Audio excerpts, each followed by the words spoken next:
Hola, hola a todos. Ya prácticamente vamos a terminar nuestro semestre. Nos falta esta y otras dos clases y ya terminamos.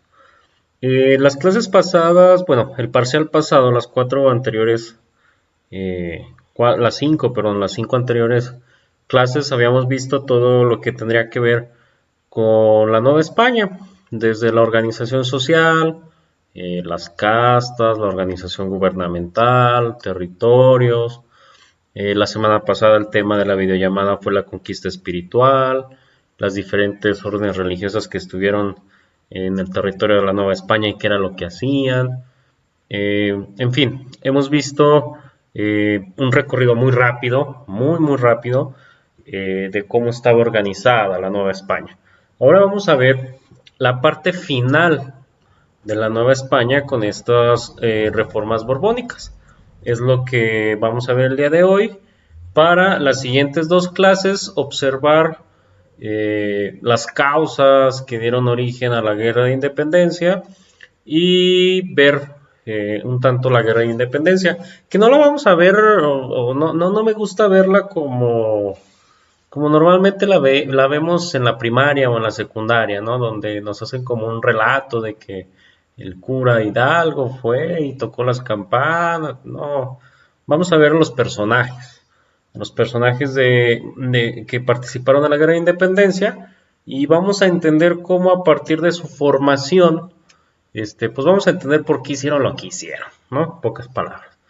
Pero bueno, en estas últimas tres clases vamos a ver, repito, en esta las reformas borbónicas y las otras dos, todo lo que tiene que ver con la guerra de independencia, que es la última unidad.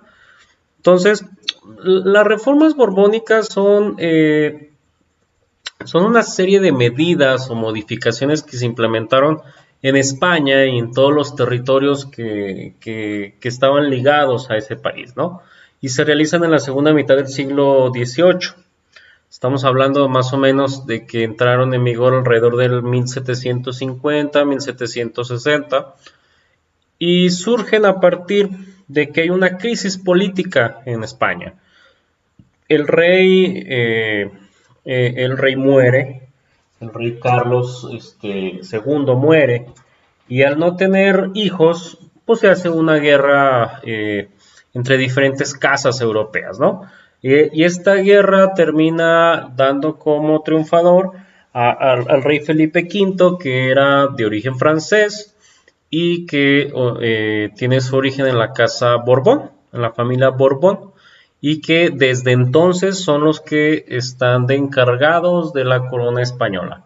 Hasta nuestros días la familia Borbón son los que reinan en España, y bueno, esta familia son los que se encargan de darle vida a estas reformas borbónicas. El objetivo de las reformas borbónicas era modernizar a España. Durante los últimos 300, 400 años, España se había convertido en un país, en un imperio que se fue debilitando poco a poco, se fue desgastando, y bueno, los Borbón deciden implementarlas para modernizar a España y para volver a ser una potencia mundial. Para este entonces, en el contexto mundial, Inglaterra, Francia, los Países Bajos, bueno, lo que ahora son los Países Bajos, que es el reino en Holanda, ya estaban empezando como a obtener cierto protagonismo en el mapa mundial, y España se iba debilitando.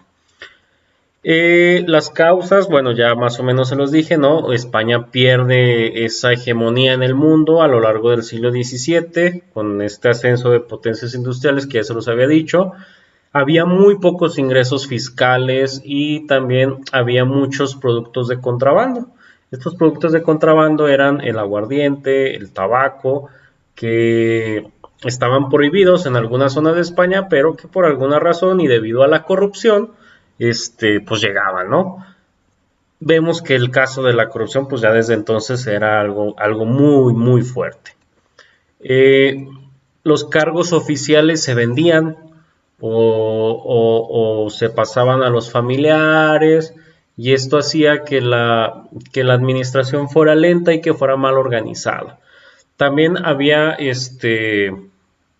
muchos privilegios hacia la iglesia.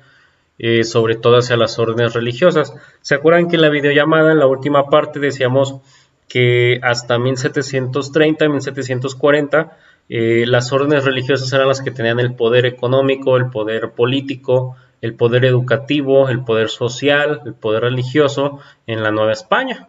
Y después deciden de quitarle al clero regular ese poder y pasárselo al secular. Pues es precisamente por estas reformas, que las vamos a ver un poquito más detalladas. Los Borbón no se les ocurrió hacer este tipo de reformas nomás porque sí. Hicieron estudios previos, mandaron a una persona que se llamaba José de Gálvez. Y esta persona en 1765 hizo varios viajes, ¿no? Pero las principales fue en 1765 y en 1769. Y ahí en esos viajes se da cuenta de que pues lo que les mandaban de noticias de la Nueva España, pues no tenían que ver nada que con la realidad. Y que muchas cosas que les mandaban decir, no sé, de que, no, pues es que se cobran pocos impuestos porque no hay mucho flujo de mercancías. Pues este señor llega a la Nueva España y se da cuenta que había un flujo muy grande de mercancías, se da cuenta de que no se le daba a conocer a la corona española la realidad que sucedía en la Nueva España. Para el 69, en la inspección militar, se dan cuenta de que no hay un ejército propio, y se dan cuenta que todas la infraestructura militar que existía en la época era muy, muy, muy débil. O sea, era una infraestructura que se había quedado en el pasado y que por 300 años no se había modernizado. Entonces este es como que el estudio, ¿no? Mandan a esta persona para hacer este estudio y se da cuenta de los problemas que en realidad no era lo que la corona española sabía, sino que eran cosas que habían mentido los de la Nueva España. ¿Cuáles son las reformas? Vamos a ver, hay muchas reformas. Vamos a ver las más importantes. Hay reformas políticas, reformas administrativas, educativas, religiosas. Las que vamos a ver, repito, son las más importantes. Son muchísimas las reformas, pero vamos a tratar de entenderlas, ¿no? Las reformas políticas y administrativas lo que trataban de hacer era centralizar todo el poder en la corona. Si de por sí ya estaba centralizado, pues bueno, ahora lo que buscaban era que ese poder fuera totalmente en la corona española y que la corona española fuera la que decidiera todo. Por tal motivo se prohibieron en primer lugar la venta de cargos. O sea, había mucha corrupción en cuanto a la venta, en cuanto al intercambio de productos a cambio de ponerte en un lugar en el gobierno, ¿no? Y eso se hacía con las personas que vivían aquí en la Nueva España o con los criollos, que recordemos eran hijos de los españoles pero nacidos en América. De tal forma que al prohibirse esta venta se le da preferencia a funcionarios nacidos en la península ibérica, nacidos allá en España.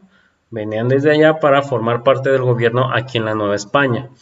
Otra de las reformas políticas y administrativas fue la creación de dos nuevos virreinatos, de tal forma que se formaron el virreinato de la Nueva Granada y el virreinato del Río de la Plata. De esta forma se reducía el tamaño del virreinato del Perú. El virreinato del Perú tenía en su poder o bajo su cargo pues toda la cuestión de Sudamérica, a excepción de lo que ahora es Brasil, que estaba de manos de los portugueses. Entonces deciden dividirlo en dos para tener en tres, el virreinato del Perú, el virreinato de Nueva Granada y el de Río de la Plata, para tener un mejor control. Se hace la abolición de los alcaldes mayores y de los corregidores, que recordemos que los alcaldes eran los que se encargaban de los ayuntamientos, los cabildos, y ellos a su vez eran los que tenían todo lo relacionado a las pequeñas comunidades. Entonces se veía como un foco de corrupción y decidieron quitarlos. Y a otra cosa que también, bueno, a mí se me hizo como medio manchado, porque todavía a los indígenas los explotabas, todavía a los indígenas pues sí, los socavabas, a los mestizos también no les daba su lugar correcto. Pues deciden hacer un nuevo censo de población. y ahora ven que pues hay más mestizos que indígenas y a los mestizos vamos a convertirlos en tributarios. Anteriormente solamente los indígenas eran los que pagaban el tributo, ahora no. Ahora ya prácticamente toda la población de la Nueva España pagaba sus impuestos. Las reformas militares, va a haber dos principales cosas, ¿no? La primera es la creación de un ejército permanente, un ejército pero que no fuera simplemente como el reclutar gente y ya, ¿no? O sea, no, era un ejército en el cual iban a llevar una carrera, iban a llevar una preparación académica y que iba a ser un ejército profesional, ¿no? Y además se decide construir nuevas fortificaciones y mejorar las que ya existían.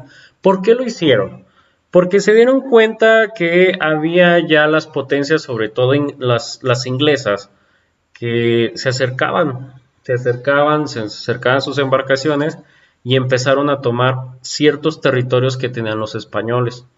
Entonces, para prevenir que a los ingleses se les ocurriera irse al territorio de la Nueva España, deciden formar estas dos reformas principales, ¿no? La creación de un ejército permanente y la construcción de nuevas fortificaciones y mejora de las que ya existían. Como reformas al clero, que era lo que veíamos la clase pasada, veíamos que había ciertas órdenes religiosas, ¿no? Analizábamos a los franciscanos, a los agustinos, a los dominicos y a los jesuitas. Y veíamos que ellos cuatro tenían un poder muy fuerte dentro de la iglesia, perdón, dentro del gobierno de la Nueva España, ¿no? Veíamos que estas cuatro órdenes religiosas tenían la cuestión de salud, tenían la cuestión de educación, tenían la cuestión social porque preparaban a la gente en diversos oficios, y la principal reforma al clero que se hace es reducir el poder total de la Iglesia Católica. Se les empiezan a restringir ciertos privilegios y se les exoneran algunas cuestiones, sobre todo las órdenes religiosas. ¿Por qué? Hablábamos, por ejemplo, no sé si se acuerdan que decíamos más o menos la estructura del clero regular. El clero regular le debía, por ejemplo, a los franciscanos, su origen estando en Italia, y toda la cuestión del diezmo y demás no se quedaba aquí, sino que se iba al origen de su orden, ¿no? Hacia Italia. O sea, no se quedaba en España. De esa forma, pues bueno, el clero secular, que era el que sí era de los españoles, pues se quedaba con poco dinero. Por eso deciden a las órdenes religiosas quitarlas a un ladito, y además deciden realizar reformas educativas en las que empiezan a fundar escuelas primarias, escuelas ya de nivel superior como las universidades, donde se les empieza a educar como abogados, como administradores, pero lejos de la influencia de la Iglesia Católica, ¿no? Ya eran escuelas, por así decirlo, civiles, escuelas donde la Iglesia no tuviera ningún tipo de injerencia. También otra de las acciones que realizaron fue la expulsión de los jesuitas. ¿Se acuerdan que hablábamos que los jesuitas se encargaban de la parte educativa, pero también de la parte de salud? Pero los jesuitas lo que tenían era que eran las mejores escuelas junto con la de los dominicos, y la educación que ellos daban era muy ligada a lo que pasaba en Europa.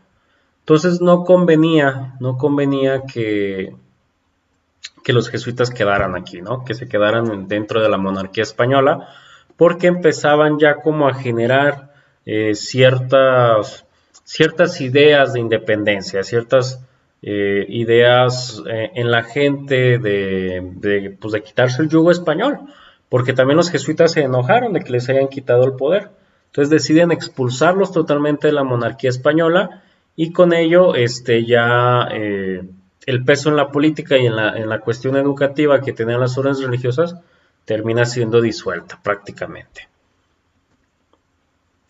Dentro de las reformas económicas, que fueron las más, desde mi punto de vista, las más fuertes y las más importantes, porque recordábamos al inicio de esta clase que pues no recibía dinero, o sea, faltaba mucho dinero dentro de la corona española, y esto fue lo más importante. ¿Por qué?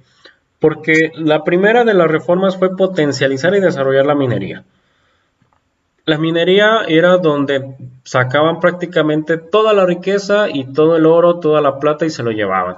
Entonces era donde ellos obtenían la principal fuente de ingreso. También liberaron el comercio a través de un reglamento. ¿Qué era liberar el comercio? Que tenían muy restringido, según el puerto, tenían muy restringido la cuestión de los productos. Con esta liberación, pues empiezan a comercializar entre los 13 puertos españoles y los 27 americanos todo tipo de productos, sin restricciones. De esta forma, acrecentan, por así decirlo, el número de viajes, y por consecuencia pues va a haber más entrada de dinero por cuestión de impuestos. Se crean monopolios estatales, sobre todo en la cuestión del tabaco, del aguardiente y de la pólvora, que como les había dicho al inicio eran productos de contrabando, eran productos que estaban prohibidos. Entonces el gobierno lo que decide es crear monopolios estatales hechos por el mismo gobierno para llevar la producción de estos productos. Y además, para poder potencializar el desarrollo de la minería, se reducen los impuestos, y de esta forma se fomenta más la industria de la minería y la extracción de piedras, de metales preciosos, ¿no? Se empiezan a crear escuelas técnicas, escuelas que si bien no eran, no era para las clases altas, las escuelas técnicas eran para la clase media baja, para formar mineros más preparados, para formar la mano de obra, en pocas palabras, ¿no? La mano de obra que se necesitaba. Empiezan los bancos, empiezan muchos a aparecer bancos para financiar la actividad económica, financiar pequeños negocios dentro de la Nueva España. Y algo que fue como que lo que más molestó a la gente, y que hasta nuestras fechas hablamos de impuestos, de aumentos de impuestos, y es lo que más molesta a las personas, es precisamente un aumento del 2 al 4% y del 4 al 6%. O sea, si se fijan, era un impuesto muy bajo, pero que pues para la época era algo, pues era algo importante, ¿no? Ahora los impuestos, pues bueno, en todos los productos, vamos a la tienda, compramos un producto y lleva un impuesto ya del 16%, si bien nos da, o por ejemplo, cuando ustedes lleguen a trabajar, les van a tumbar el impuesto sobre la renta, que es como del 30%, o sea, por cada 100 pesos que ustedes ganen, les van a quitar 30 varos, entonces, pues es lo que se paga, es el costo de ser adulto. Entonces, este aumento de las alcabalas son impuestos, también generó muchísima molestia en la población, y además hay creación de aduanas en más ciudades. Aquí en Aguascalientes, por ejemplo, está el Jardín Carpio. Yo vivo aquí cerquitas, aquí atrásito está el Jardín Carpio de mi casa. Y ahí está el Jardín Carpio, está la Escuela Manuel Carpio, y a un ladito hay una casa que acaban de remodelar que se llama el Mesón Amarillo. Ahí era la garita, así se le llamaba, la garita de Zacatecas. La garita era la aduana que había en la ciudad, y ahí era donde se cobraban los impuestos en cuanto al transporte de productos. Entonces imagínense, para los que conozcan la ciudad, el Jardín Carpio está prácticamente en el centro de la ciudad. Y ahí era la orilla, ahí era la caseta, por así decirlo ahora, la caseta de cobro de la aduana, de todos los productos que iban a pasar por nuestra villa, nuestra entonces villa de Nuestra Señora de la Asunción de las Aguas Calientes. Las reformas en educación y cultura, la primera es una fundación de escuelas de artes y oficios, y todo esto era pues precisamente para la mano de obra que obviamente se necesitaba en la época. Las fábricas que se abrieron no eran solamente de cuestiones no sé, de fabricación de metales o demás, no, también se necesitaban cuestiones artísticas, cuestiones como de instrumentos y demás. Ustedes ya lo verán en sus otras materias. Hay una creación de instituciones de enseñanza, como los seminarios. Al quitar el poder a las órdenes religiosas, necesitabas un clero secular. Decíamos que el clero secular pues es ahora el padre que está en nuestras colonias, y esos padres que están en nuestras colonias se empiezan a formar o se forman en los seminarios, que es donde ellos estudian 8 o 9 años, ¿no? Entonces se empiezan a formar estos seminarios, se empiezan a formar las reales escuelas e institutos, y como ya les había dicho también, las academias militares. Y todo esto se hace lejos de la Iglesia Católica. A pesar de que los seminarios eran para formar sacerdotes, eran formados con cierta educación ligada a la corona española, no tanto a la Iglesia Católica. Entonces ahí hay que tener ahí especial atención, ¿no? Se forman instituciones de enseñanza superior que pues eran los seminarios, las escuelas y las academias militares. ¿Cuáles fueron los resultados? Hay resultados positivos y hay un resultado que para algunos es negativo, pero que es una de las causas del inicio de ese pensamiento para independizarse de los españoles. Los resultados positivos son el aumento de la producción en productos agrícolas, como el azúcar, el cacao, el cuero que se exportaban a Europa.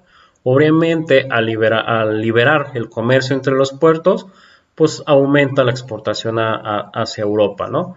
Hay un incremento en la recaudación fiscal, ya lo vimos, por el aumento del 2 al 4 y del 4 al 6% en los impuestos. Hay una mejora en el comercio entre los puertos, y sobre todo hay un gran desarrollo de la minería en el país, ¿no? O sea, estos son como que los resultados así que buscaba la corona española y que los consiguió. Pero todas estas reformas, hablábamos al inicio que se hicieron por culpa de la corrupción. Y la corrupción era con las personas que habían nacido aquí en el territorio de la Nueva España principalmente. ¿Se acuerdan que decíamos que los criollos y los adinerados de la Nueva España eran los que se encargaban de administrar, o eran los que se encargaban de tener puestos en el gobierno? Pues bueno, los criollos, al verse relegados totalmente por estas reformas borbónicas, en donde mandaron gente de España a administrar los bienes, los criollos empiezan a pensar, a idear formas de cómo deshacerse del dominio español. Entonces, fíjate bien, los criollos fueron relegados por personas de España que vinieron a administrar el territorio de la Nueva España. Y además, esos criollos, como ya lo habíamos visto, fueron educados en escuelas religiosas, en escuelas de órdenes, sobre todo de los jesuitas, y que los jesuitas fueron expulsados. Entonces ya son dos cuestiones que les daban molestia a los criollos. Y la tercera molestia era que les habían aumentado los impuestos. Entonces los criollos se sintieron relegados, se sintieron ofendidos, y empiezan a pensar cómo estas reformas borbónicas pues son el motor, son la mecha que necesitábamos para poder empezar a idear cómo deshacernos del dominio español. Las ideas que les pongo ahí: análisis e interpretación de la tradición, razón como instrumento, la igualdad, la libertad, la moral laica, son las ideas de la Ilustración. Si ustedes recuerdan, sobre todo, o espero que lo hayan visto en su materia de introducción a las ciencias sociales, la Ilustración es esta época en la que el pensamiento del ser humano cambia, ¿sí? Cambia y deja de darle peso al régimen antiguo, que era totalmente religioso, y empiezan a pensar y a separar el pensamiento de la iglesia y de lo social, y empiezan a ver que hace falta la igualdad entre la gente, y que hace falta la libertad, y hace falta que se deje de lado la cuestión religiosa para algo personal, y en lo social se utilice la razón para solucionar los problemas. Y es aquí donde las ideas de la Ilustración empiezan ahí a meterse con los criollos y empiezan a pensar cómo poderle hacer. En las próximas clases veremos cómo se inicia una conspiración para tratar pues de sacar a los españoles de nuestro país, pero que al final del día la guerra de independencia inicia, se adelanta con un acontecimiento que no tenía nada que ver, porque la guerra de independencia pues no empieza como tal, el grito de Dolores no es un grito de lucha para separarse de los españoles, era un grito para defender la corona española, ¿no? de la invasión francesa. Pero eso ya será tema de otra clase, de las siguientes 2 semanas. La siguiente semana veremos algunas causas en el contexto internacional e iniciaremos de lleno ya con la cuestión de las causas de la guerra de independencia para terminar dentro de 15 días, ya 15 días acabamos. Cuídense mucho, no se rajen, ya nomás faltan 3 semanitas con esta y se libran del semestre, un semestre que todos hemos sufrido, hemos batallado. Pero no se rajen, chavos, no se rajen, ya es el último estirón. Entonces, nos vemos, cuídense mucho y pórtense bien. Adiós.